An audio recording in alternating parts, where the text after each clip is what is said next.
Welcome to TDS studios. N friends எல்லாம் சூப்பராக இருப்பீங்கன்னு நினைக்கிறேன். இன்னைக்கு பவர் கட் ஷட் டவுன், வெளியில் வரலான்னா வானமும் ஷட் டவுன்.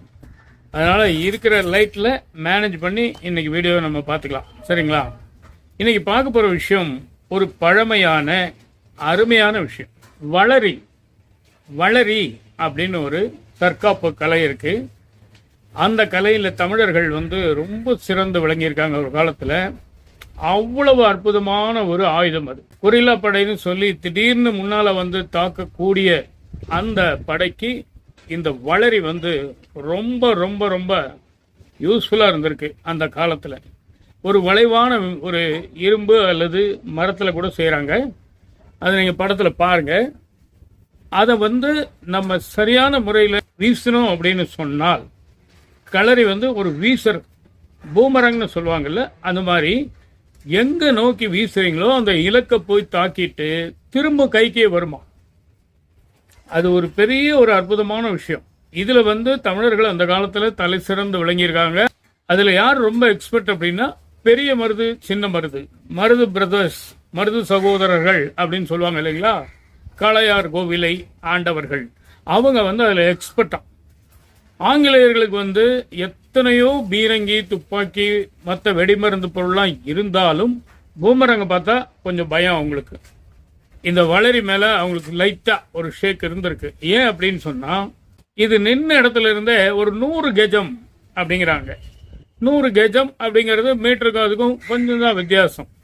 நின்ன இடத்துல இருந்தே வீசும்போது ஒரு 100 கஜம் போய் தாக்கிட்டு திரும்பும் அப்படிங்கிறாங்க. கஜம் அப்படிங்கிறாங்க, பழைய டேர்ம் அது. ஒரு கஜம் அப்படிங்கிறது ஒரு மீட்டரை விட ஒரு 5 சென்டிமீட்டர் குறைவா இருக்கலாம். கிட்டத்தட்ட ஒரு மீட்டர், கொஞ்சம் கம்மி தான்.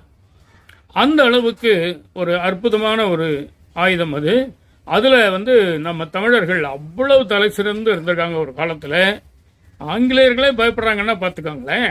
அவங்க எவ்வளவு பெரிய மெஷினரி எல்லாம் வச்சிருக்காங்க. நவீன ரக துப்பாக்கிகள், வெடிகுண்டுகள், பீரங்கிகள், அது இல்லாமல் அவங்களுக்கு பல யோசனைகள் எல்லாம் இருந்தாலும் இதுக்கு அவங்க லைட்டா பயந்து தான் இருந்திருக்காங்க.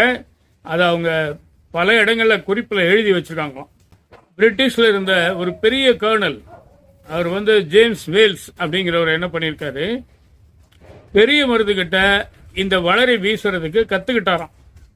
அவர் தான் சொல்றாரு, 100 கஜம் போய் தாக்கிட்டு திரும்பி வரும், ஒரு அற்புதமான ஆயுதம், அதில் திறமையா வீசுறவங்க வீசினால் கண்டிப்பாக அந்த இலக்கு, குறிவைத்த இலக்கு தகர்க்கப்படும், அந்த நபர் கொல்லப்படுவார். ஒரு மரத்தை நோக்கி வீசினீங்கன்னா அதில் போய் பட்டுட்டு வரும் அப்படிங்கிற மாதிரி அவ்வளவு அருமையாக அதை பற்றி சொல்றார்.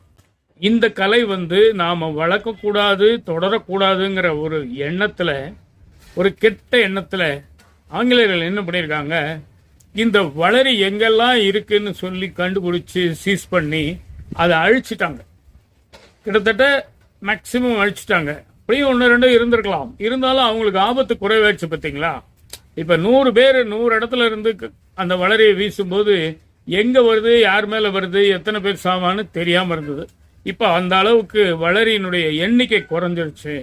அதே மாதிரி நிச்சயமா அதை பயன்படுத்துற எக்ஸ்பர்ட்ஸ் அவங்க நிச்சயமா கொலை பண்ணியிருக்கலாம், அல்லது அவங்கள செயல்படாம பண்ணியிருக்கலாம், கை கால் ஏதாவது பண்ணியிருக்கலாம். அந்த மாதிரி வளரி அப்படிங்கிற ஒரு விஷயம் நம்ம நாட்டில் இருந்திருக்கு, நம்மகிட்டயே இருந்திருக்கு.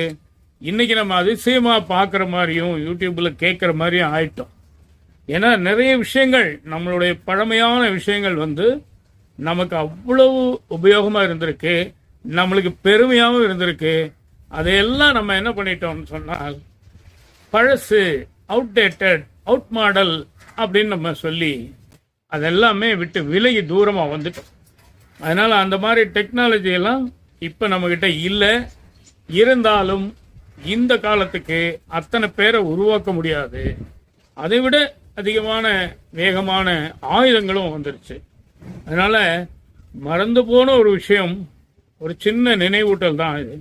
வளரி அப்படிங்கிறது ஒரு அற்புதமான விஷயம்.